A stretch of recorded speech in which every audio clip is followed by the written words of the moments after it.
প্রিয় দর্শক, আসসালামু আলাইকুম রহমতুল্লাহ।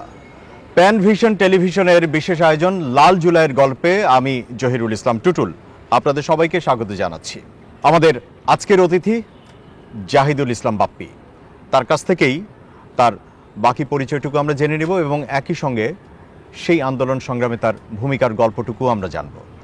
আপনি আপনার জায়গা থেকে যদি আপনার ওই সময়ের ভূমিকাটা নিয়ে একটু বলেন। এবং আমি জানি যে আপনি আহত হয়েছিলেন এবং বিশেষ করে 15-16 তারিখে যেই ম্যাসাকার হয়েছিল সেটার একদম চাক্ষুষ সাক্ষী আপনি ছিলেন। তো আপনার নামটা বলেছি, আপনার ওই সময়ের পরিচয় এবং বর্তমান পরিচয়টা দিয়ে যদি আপনি আপনার গল্পটা শুরু করেন। জি, ধন্যবাদ। আমি জাহিদুল ইসলাম বাপ্পি। আন্দোলন চলাকালীন সময় আমি বৈষম্য বিরোধী ছাত্র আন্দোলনের সহ-সমন্বয়ক ছিলাম। বর্তমানে সাধারণ শিক্ষার্থী হিসাবে রয়েছি জাহাঙ্গীরনগর বিশ্ববিদ্যালয়।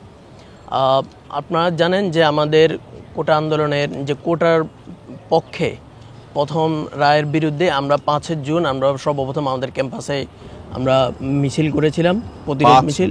5 জুন জুলাইয়ের আগে আমরা ঢাকা আরিচা মহাসড়ক অবরোধ করেছিলাম কিছুক্ষণের জন্য। এর পরবর্তী সময়ে কোরবানির বন্ধ ছিল বা বিভিন্ন কারণে আমাদের এই সময়টা অনেকটা নিষ্ক্রিয় অবস্থায় ছিল।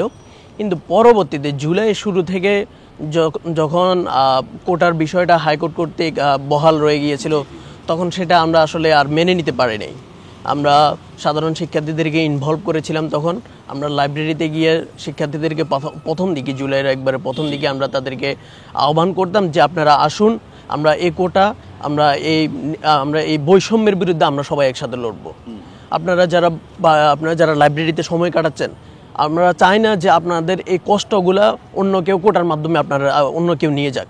তাই আপনারা আসুন, আমরা সাধারণ শিক্ষার্থীদেরকে নিয়ে আমরা এই আন্দোলন আস্তে আস্তে গড়ে তুলি। গড়ে তোলার এক পর্যায়ে যখন সারা দেশে বাংলা ব্লকের সব বিভিন্ন কর্মসূচি গ্রহণ করা হয়েছে, আমরা ঢাকা আরিচা মহাসড়কে অনেক দিন আন্দোলন করেছিলাম, ঢাকা মহাসড়ক অবরোধও করেছিলাম। পরবর্তীতে 14 জুলাই যখন একটি অদ্ভুত পরিস্থিতিতে সাবেক স্বৈরাচার প্রধানমন্ত্রী আমাদেরকে রাজাকার বলে উপাধি দিয়েছেন, তার প্রতিবাদে আমরা যখন আমাদেরকে কেন রাজাকার বলা হলো, তার প্রতিবাদে আমরা জাহাঙ্গীরনগর বিশ্ববিদ্যালয় বটতলাতে একত্রিত হয়েছি। যখনই আমরা একত্রিত হই তখনই আমাদের কাছে খবর এসেছে যে বিশ্বকবি রবীন্দ্রনাথ ঠাকুর হলে আমাদের এক আন্দোলনকারী ভাইকে ছাত্রলীগ কর্তৃক রুমবন্দি করা হয়েছে এবং তাকে অত্যাচার করা হয়েছে 14 তারিখ রাতে। জি, 14 তারিখ জুলাই রাত 11:30 হতে 12টার সময়ের মধ্যে। তো ওই সময় আমরা সবাই মিছিল নিয়ে বিশ্বকবি রবীন্দ্রনাথ ঠাকুর হলের সামনে যাই। ওখানে গিয়ে যখন আমরা হল প্রশাসনকে বলি যে এভাবে আমাদের একজন ভাইকে এইভাবে অত্যাচার আমরা খবর পেয়েছি, আমরা এটা সত্যতা যাচাই করতে চাই, আমরা সিসিটিভি ফুটেজ দেখতে চাই, যে আমাদেরকে দেখেন যে আমাদের ভাই আসলে কোথায় আছে। কিন্তু তৎকালীন প্রভোস্ট আমাদের ক্যাম্পাসের একজন শিক্ষক ইখতিয়ার উদ্দিন ভূঁইয়া, তিনি আমাদেরকে নানাভাবে বুঝাচ্ছেন যে এরকম কোনো ঘটনা ঘটে না বা উনি দেখতেছেন বিষয়টা, এভাবে উনি আমাদেরকে পাশ কাটিয়ে যাওয়ার চেষ্টা করছিলেন। পরে আমরা তখন তো বুঝতে পারছিলাম যে উনি আমাদেরকে কীভাবে আমাদেরকে ধোঁকা দেওয়ার চেষ্টা করছেন। আমরা আর এটাকে বরদাস্ত করতে পারি না। আমরা সারা ক্যাম্পাস একটা রাউন্ড দিয়েছি মিছিল করে। আমরা আলটিমেটাম দিয়েছিলাম যে আমরা একবার এই ক্যাম্পাস রাউন্ড দিয়ে আসবো, তার মধ্যে আপনি ফুটেজ কালেকশন করে আমাদেরকে দেখাতে হবে। আমরা যখন রাউন্ড দিয়ে আবার বিশ্বকবি রবীন্দ্রনাথ ঠাকুর হলের সামনে যাই, তখনই ছাত্রলীগ আমাদেরকে বাধা দেয় এবং তারা আমাদেরকে হাত দিয়ে প্রাথমিকভাবে তারা আমাদেরকে বাধা দেয়। কিন্তু আমরা যখন অনেক শিক্ষার্থী ছিলাম, তারা আমাদেরকে বাধা দিয়ে পাচ্ছিল না, তখন আমাদের কয়েকজন শিক্ষার্থীকে তারা সেখানে আহত করে হাতে। পরবর্তীতে আমরা যখন বাঁধ ভাঙ্গা শিক্ষার্থীরা যখন প্রতিরোধ কুলাতে পারছিল না, তখন তারা সকলে ছাত্রদের প্রতিরোধের মুখে পড়ে তারা হলের ভিতরে চলে যায় এবং আমরা হলের গেটে তালা মেরে দেয়। আমরা তারপরেও আমরা হল প্রভোস্টকে আবার জিজ্ঞেস করলাম আমাদের ফুটেজ কোথায়, ততক্ষণে ফুটেজ ডিলেট হয়ে গেছে। আমরা যখন সারা রাত, আমরা 11:30 থেকে আমার এখন স্পষ্ট মনে আছে, আমি যখন রুমে যাই তখন রাত 4:30 বেজেছিল। তো আমরা যেহেতু প্রথম দিকে ছিলাম, আমরা স্যারকে তো জিজ্ঞেস করলাম যে আমাদের ফুটেজ কোথায়। শিক্ষার্থীদের তোপের মুখে ফুটেজ তো অলরেডি ডিলেটেড, তোপের মুখে পড়ে উনি পদত্যাগ করেছিলেন। তো আমরা বললাম পদত্যাগটা একমাত্র সমাধান না, আপনি পদত্যাগ করেছেন, আমরা আমাদের ফুটেজ চাই, আমরা আমাদের ভাইদের উপর যে অত্যাচার হচ্ছে আমরা সেটা দেখতে চাই। তো পরবর্তীতে উনি এটার কোনো ধরনের সমাধান দিতে পারেন নাই। তো ওই দিন এর পরের দিন আমরা আবার কর্মসূচি ডাকি যে কেন আমাদের আরেকটা বিষয়, এখানে আমি যে হলে থাকি শহীদ তাজউদ্দিন আহমেদ হল, সেখানে এই তুমি কে আমি কে রাজাকার রাজাকার এই স্লোগানটা দেওয়ার কারণে আমাদের 51 ব্যাচের 2-3 জন ছাত্রকে তো আমাদের হলে ছাত্রলীগ মানে খুঁজতেছিল যে তারা কোথায়, এবং আমরা যতদূর শুনেছি যে তারাও রোমের মধ্যে মানে নিজেদের বাঁচানোর জন্য তারা রোমের মধ্যে তালা মেরে বসেছিল। তো পরে আমরা আমরা আবার ওই হলে গিয়েছি, আমার হল যেটা, তো সেখানে যাওয়ার পরেও সেখানে গিয়ে আমরা অনেকক্ষণ আমাদের প্রতিবাদ যারা রেখেছিলাম, এরপরে আমরা ওই আমাদের ভাইদেরকে সেখান থেকে উদ্ধার করি, সেখানে আমাদের প্রতিরোধের মুখে পড়তে হয় নাই। তো পরবর্তীতে আমরা 15 জুলাই আমাদের এই 14 জুলাইয়ের যে 2টা ঘটনা, বিশ্বকবি রবীন্দ্রনাথ ঠাকুর হল এবং শহীদ তাজউদ্দিন আহমেদ হলের ঘটনার কারণে যখন আমরা কোনো ধরনের বিচার পাই না, আমরা ফুটেজ পাই না, কিছুই পাই না, এটা নিয়ে কোনো ধরনের সারা শব্দ প্রশাসন করতেছিল না, তখন আমরা বিকেলে কর্মসূচি ডাকি যে বিকেলে প্রতিরোধ মিছিল হবে এবং আমরা প্রশাসনের কাছে আমাদের এটার দাবি জানাবো। আমরা মিছিল করলাম সন্ধ্যার একটু আগেই, তখন মোটামুটি মাগরিবের নামাজের আজান দিচ্ছে ওই সময়টায়। আমরা মিছিল নিয়ে আমরা এদিক দিয়েই গিয়েছি। এদিক দিয়ে গিয়ে আমরা যখনই আপনি এখানে সাবেক বঙ্গবন্ধু হল আছে, সেই হল থেকে আমরা বটতলার দিকে নামতেছিলাম, তখন মোটামুটি 7টা কি 7:30 বেজে আসছে। তো ওই সময় আমরা নামতেছি, প্রথমে আমি জিতু ভাই সহ আমরা 2-3 জন সামনে ছিলাম, আমাদের পরে ছিল আমাদের মেয়েরা, এরপরে ছিল বাকি ছেলেরা। আমরা যখনই বটতলার দিকে যাচ্ছিলাম ঠিক তখনই ছাত্রলীগের তৎকালীন সভাপতি সোহেল, তারপর সাধারণ সম্পাদক লিডন, ওদের নেতৃত্বে ওরা আমাদেরকে, মানে আমরা তো সম্পূর্ণ নিরস্ত্র, আমাদের মাঝে কোনো ধরনের অস্ত্র নেই, ওরা লাঠি, লোহা, ইট, পাটকেল এবং হকি স্টিক নিয়ে আক্রমণাত্মক মানে আচরণ শুরু করে দিয়েছে আমাদের উপর। মানে আমি যেহেতু ফ্রন্ট লাইনে ছিলাম, আমরা কয়েকজন ফ্রন্ট লাইনে ছিলাম, আমাদের উপরে প্রথম আক্রমণটা হয়েছে এবং আমাদের পিছনে যারা ছিল তারা অনেকে আমাদের ওইদিকে সিডনি ফিল্ড রয়েছে, সিডনি ফিল্ডের দিকে চলে গেছে, কিন্তু আমরা তো যেতে পারিনি, আমরা যেহেতু ফ্রন্ট লাইনে ছিলাম। আমাদেরকে তারা পাশে লেক রয়েছে, তারা সকলে আমাদেরকে লেকের মধ্যে ফেলে মারতেছিল। তো আমি অনেক কষ্টে ওখান থেকে উঠে আসছি, উঠে উপরের দিকে চলে আসছি, কিন্তু তৎক্ষণাৎ একটা গ্রুপ আমাদেরকে মারতেছিল, আরেকটা গ্রুপ সিডনি ফিল্ডে আমাদের ভাই বোন যারা গেছে তাদেরকে ওখানে মারতে গিয়েছে। হ্যাঁ, মেয়েদেরকে মারতেছে, কোনো বাস বিচার নাই, মেয়েদের ছেলে সবাইকে এলো পাতারি দ্বারা মারতেছিল। মারার পরে আমরা মানে যখন দেখলাম যে না, আসলে আমরা এইভাবে নিরস্ত্র হয়ে আমরা ওদের বিরুদ্ধে, আমরা পরবর্তীতে ওরা আমাদেরকে ওখান থেকে আবার ধাওয়া করে আমাদের অলরেডি জাহিদ ভাই, তারপরে ফাইজা আপু, জিতু ভাই সহ তারা মারাত্মকভাবে আহত হয়ে গেছিল এবং তৎক্ষণাৎ তাদেরকে মেডিকেলে পাঠানো হয়েছিল। আমি তখন পর্যন্ত সুস্থ ছিলাম, যদিও আমি অনেক কিলঘুষি খেয়েছি, কিন্তু আমি নিজেকে কন্ট্রোল করে নিয়ে আসছি। এরপরে আমরা সকলে এই জায়গাটায় আমরা অবস্থান করেছিলাম, ওরা আমাদেরকে ধাওয়া দিয়েছিল, আমরা এখানে এসেছিলাম, এই শহীদ মিনারে এই জায়গায় এই রাস্তাটার মধ্যে আমরা সবাই ছিলাম। পরবর্তীতে আমরা এই যে এই গাছগুলোর ঢাল ভেঙে, তারপর এখানে যারা এই যে ইট যেগুলো আছে এগুলো নিয়ে আমরা আবার একত্রিত হয়েছি। তখন আমরা সিদ্ধান্ত নিয়েছিলাম যে যারা আমাদের উপর আঘাত করবে আমরা তাদেরকে কোনো ধরনের ছাড় দেব না। আর আমরা প্রাথমিকভাবে, ওরা এই ক্যাম্পাসের স্টুডেন্ট ছিল, আমরা এই ক্যাম্পাসের স্টুডেন্ট, হ্যাঁ স্টুডেন্ট, আপনাদের সাথে আমাদের মতের না মিলতে পারে, তা বলে আপনি আমার গায়ের উপর হাত তোলেন কি জন্য? আর এই অধিকার তো আপনাকে কেউ দেয় নাই। আমরা তখন সিদ্ধান্ত নিয়েছি না, আমরা আর এভাবে ছেড়ে দেওয়া আমাদের ঠিক হবে না। যে আমরা একসাথে আন্দোলন করা ভাই বোন যারা যেভাবে আহত করছে, আপনি হয়তো জাহিদ ভাইয়ের ছবি আপনি ফেসবুকে দেখতে থাকবেন, রক্তে একবারে পুরো গেঞ্জি লাল হয়ে গিয়েছে। ইভেন আমাদের বোনরা যারা আছে মেয়েদেরকে এমনভাবে অত্যাচারিত করছে, উনি যে একটা মেয়ে, এটা কোনো ধরনের ডিফারেন্ট তারা করে নাই। পরবর্তী সময়ে আমরা যখন একত্রিত হয়েছি, আমরা ছাত্রলীগকে উল্টা ধাওয়া করে তাদেরকে এখান থেকে ওইদিকে পাঠিয়ে দিই। তারা হলে গিয়েছিল, কিছু গিয়েছে কিছু লুকায়িত ছিল, সিএসসি বিল্ডিং রয়েছে আমাদের এখানে, ওই বিল্ডিংয়ে। আমরা যখন সেখানে যাই তখন কয়েকজন আচমকা আমাদের উপর আবার হামলা করার ওখানে আমি একজন এসে আমার মাথায় একটা লাঠি কিংবা কাঠ হবে শক্ত ধরনের, আমাকে বড় ধরনের একটা জোর একটা বাড়ি দেয়। তো আমি প্রাথমিকভাবে ব্যথা পেয়েছিলাম, তো আমি বুঝতে পারি না যে আমার মাথা ফেটে গিয়েছে। তখন তো যেহেতু গরমকাল ছিল, দৌড়াদৌড়ি, হ্যাঁ মনে হচ্ছে গান ছিল, যেহেতু ঘামও গরম, একটু রক্ত গরমের মতো। আমি আবার উঠে একটু বসে গিয়েছিলাম, আবার উঠে গিয়েছি, উঠে আবার আমাদের ভাইদের সাথে আবার যোগ দিছি। তৎক্ষণাৎ আমার পরিচিত একটা ছেলে, তার ফেসটা আমি চিনি তখন, কিন্তু তার নামটা তখন আমার পরিচয় ছিল না। সে আমাকে বলে, ভাই তোর কি হয়েছে? আমি বললাম কি?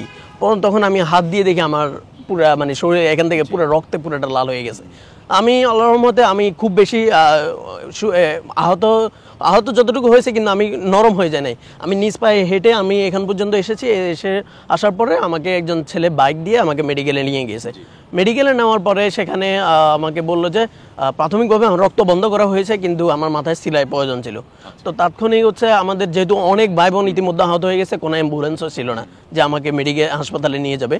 পরবর্তীতে আমাদের প্রক্টরের স্যারের গাড়ি ছিল, প্রক্টর গাড়ি, যেটা তো প্রক্টরের গাড়ি করে আমাকে হাসপাতালে নিয়ে যাওয়া হয়েছে। সেখানে আমার মাথায় 5 ছেলে দেওয়া হয়েছে। এখানে আমার মাথায় 5 ছেলে দেওয়া হয়েছে এবং হচ্ছে ওই রাতে মানে আমার এই জায়গাটা পুরোটাই অবশ করে দেওয়া হয়েছিল। যেহেতু সেলাই আমি তখন মানে স্বাভাবিকভাবে চিন্তা করা আমার পক্ষে একটু কঠিন হয়ে গিয়েছিল, যেহেতু আমার এই সাইড মানে কাজ করতেছিল না এই জায়গাটা।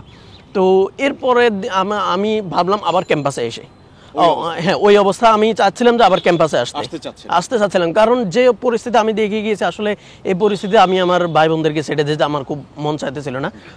এই ক্ষেত্রে আরেকটা বিষয় বলি যে যখন আমি হাসপাতালে যাই তখন হচ্ছে আমি আমার ডিপার্টমেন্টের 48তম আবর্তনে মাজহার ভাইকে দেখি। ভাই শুনছে যে আমি আহত হয়েছি, ভাইও তখন হচ্ছে হাসপাতালে যায়। তখন ভাই হচ্ছে আমার যাবতীয় চিকিৎসার বিভিন্ন বিষয় উনি হ্যান্ডেল করেছেন। আমি তো তখন মোটামুটি একটু হাসপাতালে বেডে শুয়ে আছিলাম। ডাক্তার আমাকে বললো যে আপনি বেডে যান, বাকি কাজটা মাজহার ভাই উনিই করেছিলেন। তো আমি সেখান থেকে সিলাই বা অন্যান্য বিষয়গুলো বের হওয়ার পরে আমি তখন বের হয়ে দেখি আমার সাথে যোগাযোগ করতে এসেছে আমাদের ক্যাম্পাসের 46তম আবর্তনে হারুনুর রশিদ রাফি ভাই, যিনি ছাত্র শিবিরের জাহাঙ্গীরনগর বিশ্ববিদ্যালয়ের সাবেক সভাপতি ছিলেন। উনি আমাকে দেখাশোনা করার জন্য এসেছেন। আমি ভাইকে বিস্তারিত বললাম যে ভাই আমি মোটামুটি আছি, সমস্যা নেই, কিন্তু ক্যাম্পাসের পরিস্থিতি খুবই নাজুক অবস্থা। তখন আমি আবার ক্যাম্পাসে যখন ব্যাক করতে চেয়েছিলাম, সেখানে আমার সাথে হাসপাতালে গিয়েছে আমার বন্ধু ফারুক, আমার ডিপার্টমেন্টেরই, সে আমার সাথে ছিল। তারপরে অন্যান্য যারা আমার পরিচিত ছিল সবাই আমাকে বলতেছে যে আপাতত তোমার যাওয়ার দরকার নেই। আমি দেখি, তবু আমি অনেক চেষ্টা করেছিলাম যে আসলে ক্যাম্পাসে চলে আসি। মানে এমন একটা পরিস্থিতি, আসলে আমি মানে দূরে থেকে বা বাসা থেকে ক্যাম্পাসের মানে এই অবস্থা আমি ছেড়ে দিতে কোনোভাবেই রাজি ছিলাম না। তো তবু আমি ওনাদের জোরাজোরিতে, আমি ওই দিন সাভারে আমার এক বন্ধুর বাসায় ছিলাম। তো কিন্তু মানে এমন অবস্থায় আসলে আমার ঘুম আসতেছিল না। এই মানে এমন একটা সিচুয়েশন। পরবর্তীতে আমি যখন আমাদের আয়শা নামলার ইয়েটা দেখলাম, লাইভটা দেখছি, যে আমার মানে ভিসি বাসভবনের মধ্যে মানে আমাদের ছাত্রছাত্রীদের কি অবস্থা, মানে সবাই কালিমা পড়তেছে যে জীবনের শেষ মুহূর্তে যে কোনো সময়। কারণ হচ্ছে আমরা যখন হচ্ছে ছাত্রলীগকে এখান থেকে ধাওয়া দিয়েছি, তারা বঙ্গবন্ধু হলে গিয়ে অবস্থান নিয়েছিল। শুধু অবস্থান নিয়েছে তাই না, তারাও সেখানে পেট্রোল বোমা অন্যান্য যে সকল ইয়েগুলো আছে তারা সেগুলো তৈরি করছিল। এবং সেটা আমাদের কাছে, তো আমি যখন হাসপাতালে তখন আমি এই নিউজটা পেয়েছি যে এইভাবে ওরা তৈরি হচ্ছে। আমি যখন আমার মাথা সেলাইয়ের পরে আমি যখন একটু অনলাইনের দিকে গেলাম, তখন দেখলাম যে হচ্ছে আমাদের কয়েকটা গ্রুপ আছে, গ্রুপে পোস্ট দেওয়া হচ্ছে যে তারা তৈরি হচ্ছে, তারা হচ্ছে বিসির বাসভবনে তারা অ্যাটাক করবে। তখন বাসভবনে যারা আসে, হ্যাঁ, তখন অনেকে বলতেছিল যে যারা বাসভবনে আসো তারা তাড়াতাড়ি বের হয়ে যায়, কিন্তু তারা বের হয় নাই, যেহেতু তারা একটা যৌক্তিক দাবির পক্ষে ছিল। কিন্তু তাদের উপর এইরকম আতর্কিত হামলা, মানে যেটা আসলে কল্পনা করা যায় না। এবং ওই হামলা যখন তারা করেছিল তখন কিন্তু প্রশাসনের ভূমিকাটা, প্রশাসন পুরো নির্বিকার, তাদেরকে একদম নির্বিকার ছিল। মানে আমরা যখন এই যে এতগুলা মানে ওই যে ওই বটতলার ওখানে ঝামেলা, এই যে এখানে ধাওয়া পাল্টা ধাওয়া, এত ঘটনা ঘটে গেল সিএসসির ওখানে, আমরা শুধুমাত্র ওই যে আমি সিএসসির ওখানে শুধুমাত্র একজন টিচারকে দেখছি, মাফরুজ আত্তার স্যার। এছাড়া আমি আর মানে তাও উনি আমাদের পক্ষে শক্তি ছিলেন, তাছাড়া প্রশাসনের কাউকে আমি আর দেখি নাই। আমরা কেউ কোনোদিন মানে কোনো সময়ের জন্য প্রশাসনের কাউকে এখানে দেখি নাই। তারা তো সবাই মানে এটাকে সাপোর্ট দিয়ে যাচ্ছিল, ছাত্রলীগের যে কর্মকাণ্ড এগুলাকে। তো আমরা এরপরে যখন স্টুডেন্টরা ওখানে যায়, বিস্তারিত তো সেখানে তারা জবাবদিহির জন্য যায় যে কি আসলে কেন এইরকম হয়েছিল। ততক্ষণে হচ্ছে ছাত্রলীগ তাদের ভাড়াটিকে বাহিনী নিয়ে এসে পিছনের দরজা দিয়ে ঢুকে আমাদের স্টুডেন্টদেরকে মারার জন্য তৈরি হয়েছিল। সবচেয়ে বেশি আশ্চর্যের বিষয় হয়েছে, ভিসিকে যখন বলা হচ্ছিল, তৎকালীন ভিসি, যে আপনি কি করতেছেন, যে আপনি একটা এটার ব্যবস্থা করেন, আপনার কাছে আমরা আপনার কাছে এসেছি, হ্যাঁ, আপনি তো আমাদের সাথে কথা বলবেন। উনি এই কথা না বলে, কিছু না বলে, আওয়ামী লীগপন্থী যারা শিক্ষক ছিল সবাইকে নিয়ে ভিতরে গিয়ে বাইরে দরজা মেরে দিয়েছেন। মানে চতুর্পাশে দেওয়াল, ভিতরে যাওয়ার রাস্তা নেই, বাইরে ছাত্রলীগ। মানে একমাত্র আল্লাহ ছাড়া আর মানে যেটাকে বলা হয় আর কি, হ্যাঁ রক্ষাকারী আর কেউ ছিল না। এমন একটা সিচুয়েশন যে আসলে আমি যখন লাইভগুলো দেখতেছিলাম, আমি যখন নামলা আমার বেচেরই, তখন আমি তখন আর মানে থাকার মতো পরিস্থিতি আমি ছিলাম না। মানে রাত তখন মোটামুটি 3টা 3:30। আমার কাছে যদি কোনো বাহন থাকতো তৎক্ষণিক আমি বাহন নিয়ে হলেও চলে আসতে পারতাম, যেহেতু আমি ক্যাম্পাস থেকে একটু দূরে ছিলাম। বাহন নিয়ে হলেও আমি চলে আসার চেষ্টা করতাম যে আসলে কি হচ্ছে। তো যাই হোক, ওই দিন রাত্রে পরবর্তীতে আমাদের সাধারণ শিক্ষার্থীরা বেরিয়ে এসেছিলেন আমাদের হলে, প্রত্যেকেই যারা অনেকেই ছিল প্রত্যেক হলে, হ্যাঁ, তো সবাই একসাথে এসে আল্লাহর রহমতে তারা আমাদের মানে ছাত্রলীগকে প্রতিহত করেছে এবং হচ্ছে তারা আমাদের যারা শিক্ষার্থী আটক ছিল তাদেরকে উদ্ধার করেছে। এটার পরে যখন এই বিষয়টা সারা দেশে ছড়িয়ে যায়, 16 তারিখ সকালে Savar, Ashulia, school, college, private university সব মানে আমজনতা সবাই আমাদের কাছে এখানে এসেছে। আপনি হয়তো ভিডিওতে দেখতে থাকবেন, একবারে ডেডিগেট থেকে নিয়ে এখন পর্যন্ত পুরোটা লোকালয়ে ভরা ছিল, লোকারণে ছিল। এবং হচ্ছে তৎকালীন আশুলিয়ার একজন আওয়ামী লীগ নেতা ফেসবুকে পোস্ট দিয়েছিল যে আগামীকাল 10টায় আওয়ামী লীগ, যুবলীগ, ছাত্রলীগ সবাইকে জাহাঙ্গীরনগরে আসার জন্য। তো ওই দিন আমাদের ছাত্রছাত্রীরাও সবাই প্রস্তুত ছিল যে আসলে আজকে, গতকালকে তো আমরা প্রস্তুত ছিলাম না, এই কারণে তোমরা অনেক কিছু করতে পারছো, আজকে আসো দেখি আমরা তোমার শেয়ানে লড়া হয়। আমরা তো আর মানে তোমরা শক্তিশালী হয়ে লড়বা আর আমরা দুর্বল এমনটা ভাবলা তাও হবে না। আমরা নিজেদেরকে ওভাবে প্রস্তুত করতেছিলাম যে আমরা অন্যায়ের প্রতিবাদ করবই, হয় হাত দিয়ে, না হয় মুখ দিয়ে, না হয় যেভাবে বিগত বছরের পর বছর। হ্যাঁ, এটা তো সাধারণ মানুষের সাথে তো হচ্ছিলই। আমরা ক্যাম্পাসে যখন দেখতাম যে হলগুলোতে ছাত্রলীগের ব্লক ছিল, এরপরে আমরা কোনো ধরনের কথাবার্তা বলতে মানে কোনো ধরনের প্রতিবাদ করতে হলে ছাত্রলীগের রুমে নিয়ে গিয়ে অকথ্য ভাষায় গালিগালাজ আর নির্যাতন তো ছিলই। আর এমন কিছু প্রতি হলে কি এমন কিছু রুম ছিল যেগুলো আসলে টর্চার সেল হিসেবে ব্যবহৃত হতো। সেটাই বিশ্ববিদ্যালয়ের চিত্রটাই এরকম ছিল। বিশ্ববিদ্যালয়ের পুরো চিত্রটাই প্রতি হলে প্রত্যেকটা হলেই একটা করে টর্চার, এক বা একাধিক টর্চার সেল ছিল। হ্যাঁ, এক বা একাধিক টর্চার সেল ছিল। এরপরে 16 তারিখের ঘটনা তো যা, 16 তারিখ খুব বেশি একটা ইয়ে নেই। 17 তারিখ যখন সিন্ডিকেট ডাকে এবং সেখানে হল ভ্যাকেন্ট দেওয়া হয়, ছাত্ররা সেখানে প্রতিবাদ করলে পুলিশ এলো পাতারে গুলি ছুড়ে। পুলিশ এই জায়গাটা পুরাটাই পুলিশের দখলে ছিল, রেজিস্ট্রার অফিস থেকে নিয়ে এই জায়গাটা পুরাটাই পুলিশের দখলে ছিল। আমাদের ছাত্ররা ছিল ওই রেজিস্ট্রারের ওই দিকে, কামালউদ্দিন হলের সামনে, আর কিছু ছাত্র ছিল ওই দিকে। পুলিশ যখন ছাত্ররা কথাবার্তা বলতেছিল, বলার এক পর্যায়ে তৎকালীন প্রশাসন পুলিশকে মানে হঠাৎ আক্রমণের জন্য অনুমোদন দিয়ে দেয়। পুলিশ আমাদের বাইরে এই যে মুরাদ চত্বরে বসে বসে খাবার গ্রহণ করবে, এই সময় পুলিশ এখান থেকে গুলি করা শুরু করছে। সবাই খাবার দাবার ফেলে সবাই সবার মতো করে, তৎক্ষণিক নিজের জীবন বাঁচাতে হবে, সবাই সবার মতো করে চলে গেল। এই সময় আমি তখনও মানে আমার মাথা ব্যথা করতেছিল ওই দিন প্রচুর। আমি তখন প্রক্টর স্যারকে কল দিয়েছিলাম, তৎকালীন প্রক্টর যিনি ছিলেন। তো আমি বললাম, sir what is this, what the hell are you doing now? হ্যাঁ, তো উনি আমাকে বলে যে এখানে আমাদের কিছু করার নেই, এটা সরকারের নির্দেশ। Who the hell are you, what are you doing here? তোমাদেরকে প্রক্টর বসানো হয়েছে, এটা কি স্বায়ত্তশাসিত বিশ্ববিদ্যালয় না?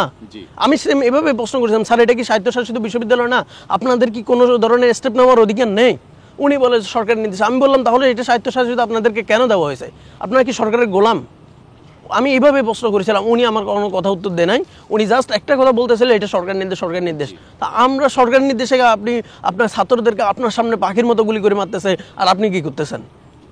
আমি তখন এই বিষয়গুলো প্রশ্ন করেছিলাম। উনি আমার কোনো কথা উত্তর দেয় নাই। আমি তখন মানে এমন একটা সেন্সলেস, আমার রুমমেট যে ছিল সে এখানে ছিল। আমি তখন তাকে কল দিলাম যে কি কেমন? বলে যে ভাই খুবই বাজে অবস্থা। সে তখন হচ্ছে ওইদিকে দূরে ছিল। যখন আমি কল দিয়েছিলাম তখন সে টিয়ার সেলে তার শ্বাসটা একটু কষ্টকর হয়ে যাচ্ছিল। এরপর 18 তারিখ আমি ক্যাম্পাসে আসি।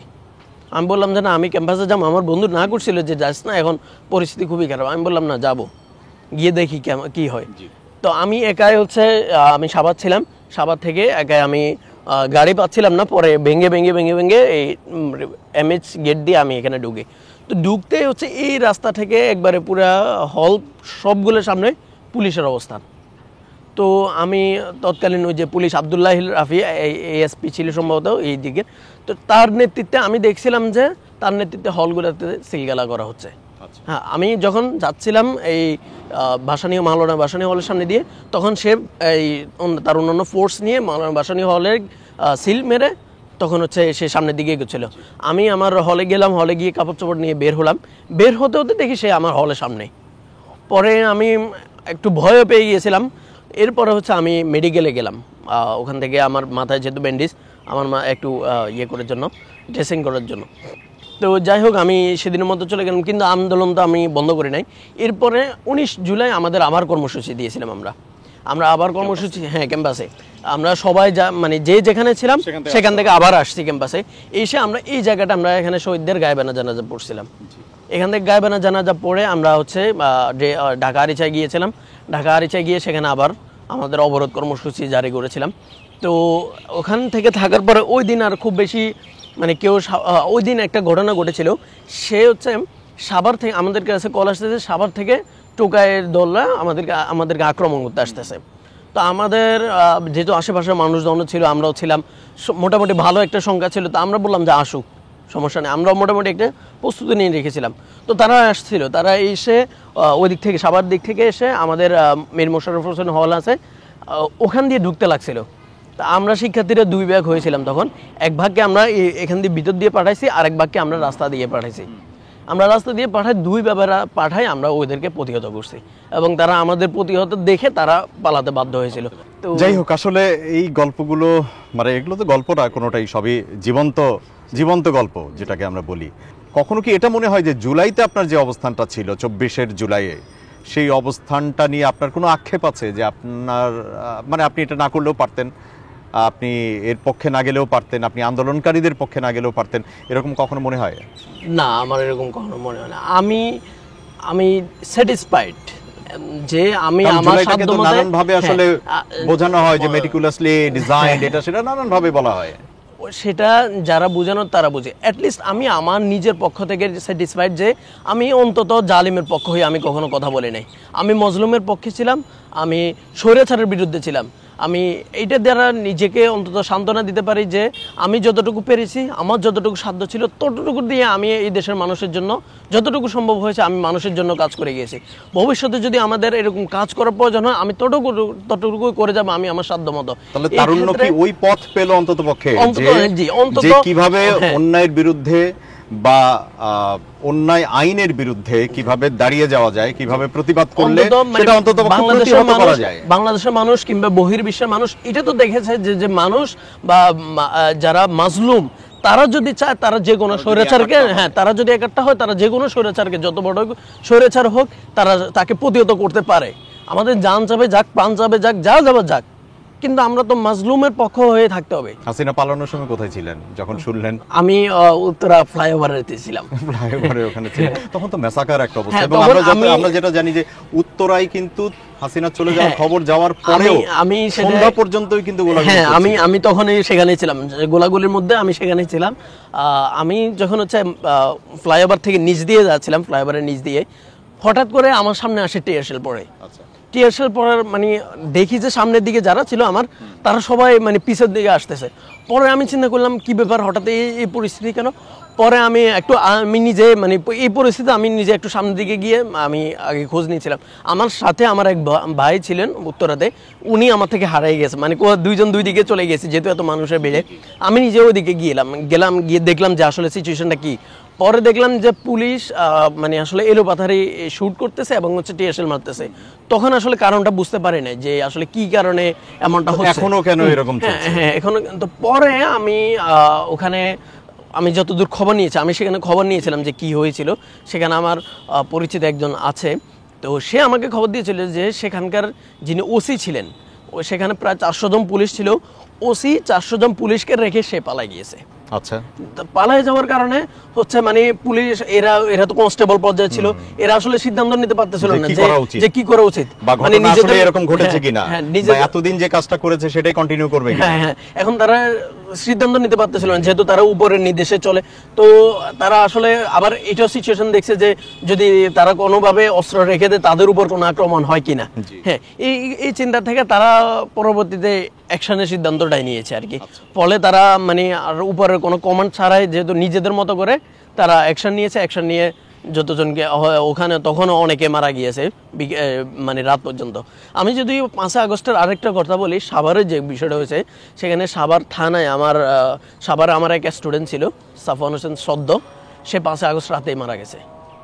5 আগস্ট রাতে সে সবাই যখন আনন্দ উদযাপন করছিল বা বের হচ্ছিল, সেও তখন এখান থেকে মানে বন্ধুদের সাথে হচ্ছে সাভার থানার দিকে গিয়েছিল। তো সেখানে আমি যতদূর শুনেছি যে পুলিশ বলেছিল যে আপনারা একটু বসুন, আমরা আপনাদের সাথে কথা বলবো। তো সবাই লোকজন শান্ত হয়ে বসছে, কথা বলবে। এই সময় পুলিশ কোনো ধরনের কথা ছাড়া হঠাৎ গুলি চালানো শুরু করছে। গুলি করা শুরু করছে। আমার যে স্টুডেন্ট ছিল, আমি 2 বন্ধুকে একসাথে পড়াতাম, এক বন্ধু আল্লাহ নিয়ে গেছেন আর কি 5 আগস্ট রাতেই। তো তার হচ্ছে একটা বুলেট বুকে লেগেছে, আরেকটা বুলেট হাতে লেগেছে। হাত সাথে সাথে ভেঙে গেছে, হাত ভেঙে গেছে, আর বুকের বুলেট আর করতে পারে না। তাকে এনামে নেওয়া হয়েছিল, কিন্তু সেখানে সে আর বেঁচে নয়, সে মারা গেছে। পরে আমি এর পরের দিন সকালে তার যে বন্ধু ছিল, 2 বন্ধুকে একসাথে আমি প্রাইভেট টিউটর করতাম। তো সে আমাকে মেসেজ দিয়েছে, ভাই এমনি এমনি সাদ্য মারা গেছে। এরকম অজস্র গল্প হয়তো বা আপনার সাথে যদি আমরা গল্প করেই যাই ঘন্টার পর ঘন্টা, শেষ হবে না।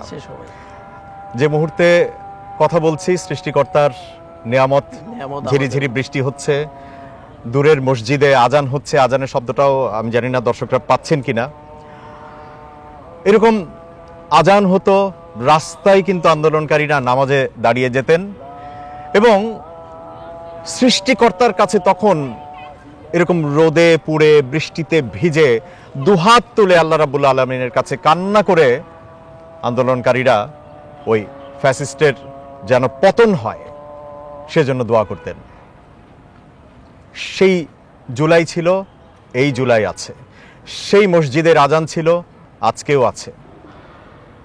খালি সময়টা হয়তো বা পেরিয়েছে, 1 বছর পার করেছি। জুলাই আন্দোলনের একজন সম্মুখ যোদ্ধা, তার কাছ থেকে লাল জুলাইয়ের গল্পে আমরা কিছু কথা শুনলাম। আজান শেষ হয়েছে। আল্লাহ রাব্বুল আলামিন আমাদেরকে যেন কবুল করেন। যে প্রত্যাশা নিয়ে ওনারা এবং আমরা সবাই সেদিন রাজপথে নেমে এসেছিলাম, সেই প্রত্যাশিত বাংলাদেশ আমরা যেন পাই। আপনাকে অনেক ধন্যবাদ।